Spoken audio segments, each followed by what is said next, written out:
and welcome to another edition of BCR Webcasting.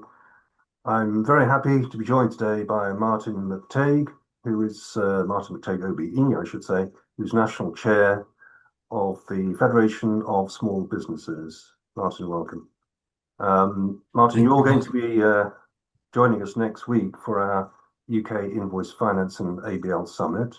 Yeah. That's the second one we're doing in partnership with UK Finance, and it's going to be on the 2nd and 3rd of March, say next week, and that's going to be in Birmingham. And you're going to be giving one of the keynote presentations, Martin, and you're talking about the SME economy and in relation to that, growth, resilience, and policy for a stronger UK. So just got a few questions for you about that in the lead up to next week's conference. And obviously SMEs critically important for the UK economy. I think that's pretty well understood. But in the sense of policy making and policy makers, do you think they fully understand the importance of? Yeah, I think there is a broad understanding of the importance of SMEs to the economy. If not for no other reason than if you add up the 5.5 million people who run their own businesses and the nearly 17 million people who work for them, that is 22+ million voters. Now, one thing politicians don't forget about is something like 22 million voters. They have a significant impact on their future prospects. And so they do take the SME community seriously. Purely from an economic point of view, you know, more than 50% of GDP is contributed by small businesses. As I say, they employ nearly 17 million people. And during the last recession, if you look at that as a sort of checkpoint, 90% of the new jobs created after the recession, you know, that was created by the pandemic, and all the growth, what little growth we've got, is coming from small businesses. So all the innovation, all the growth is coming from small businesses. And if you want to, you know, go to your central point of what's the myth? The myth is sometimes that big corporates are the ones that generate a lot of this growth. And the reality is that during recessions and slow growth like we've got at the moment, they tend to sit on their hands. They tend to divest, move elsewhere. And it's the small businesses, the ones that are engaged with their local communities. They're the ones who take the hard decisions and invest in making the real possibilities for growth happen. Why is that misunderstood, do you think? Well, I think it's down to the fact that big corporates are effective lobbyists. You know, they make their case. What I think is misunderstood a lot is that they are essentially the incumbents in most markets, and what they need is disruptors. Otherwise, they're complacent. They don't innovate. They don't change. So we have an important role in innovation and disrupting markets, so that the big guys at the top are the ones that are making the change that's necessary. I think that's maybe one of the myths is now being better understood by a lot of the policy makers. Okay, well that would be good to see, certainly. What about this drive towards net zero? Do you think SMEs are going to share the right proportion of burden towards getting to that position in terms of costs and compliance? I think the SMEs are as aware of the needs and the urgency of trying to protect the environment as anybody else. In fact, when we did surveys, I think it was over 60% recognised the need for action.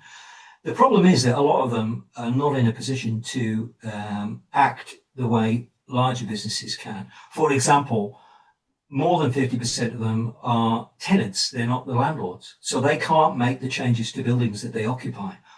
The other factor is that it's relatively difficult to raise money to make net zero investments. I know there's a lot of kind of brave talk within financial services about wanting to support net zero ambitions, but the reality is it's quite difficult to raise the money, and upfront costs for a lot of things like electric vehicles or heat pumps, etc., are beyond the resources of a lot of small businesses. Mm. Yeah, I guess a lot of these points actually do come down to whether policymakers, governments really understand the small business and their plight in many circumstances. Um, is that what it boils down to, do you think? And that's where you come in, isn't it? This Federation. Yeah, I mean, we were formed 50 years ago, and the irony of it is in 1974, there was a new incoming Labour government replacing a rather tired Conservative administration that had hit all sorts of problems, and it came in with ambitious plans. But its default position was to look to the trade union movement and to large businesses to solve those problems. And it was clear that we had to be much more vociferous about the needs and the impact that small businesses could make. And we were formed on the back of that. And, you know, we're in a very similar position now where we have to make sure that voice is really well understood and that government can see the advantages of working more closely with small businesses. I think the position's a lot better than it was in 74, but, you know, we can't be complacent. Mm. And what about late payment culture? I mean, this is something which has been debated and brought up for years and years. And it's still happening, isn't it? There's still a culture of late payment, despite various initiatives to try and bring that down to reasonable levels. But why is that, and who should be held accountable for that position? Well, I think the sort of simplistic way of looking at this, and there's plenty of evidence to back it up, is that if you look at a typical distribution of payment practices, there are 10% of the larger businesses paying their supply chains well, on time, in advance, dealing with them in a constructive and in a partnership way, which makes that relationship very strong. There are 10% at the other end of the spectrum who have decided that they have no intentions of treating their supply chain well. They see them as a resource that they can exploit. They know they've got an asymmetry of power, and they go about mistreating their supply chain. However, the 80% in the middle, they are largely poorly organized, don't put a priority on payment, don't see it as something that will be crucial to both the stability and the resilience of their organization and even the profitability of their organization. So what they do is they neglect that. And their systems are more poor by neglect than by design.